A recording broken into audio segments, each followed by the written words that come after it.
bunnies. Hello kids. Today we are drawing a minion. We start by drawing a rounded rectangle. This will be the body of the cute minion. The small corners at the bottom are the legs of the jumpsuit and the shoes. Don't be so surprised, Minion. Yes, it's you. Now we add big glasses to our friend.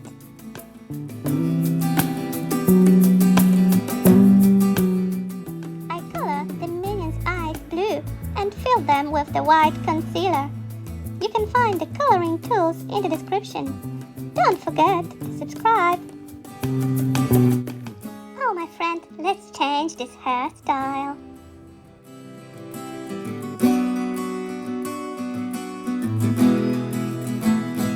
Time for your shorts. I start by drawing the suspenders. I color the whole suit blue. Remember about the small pocket in the middle.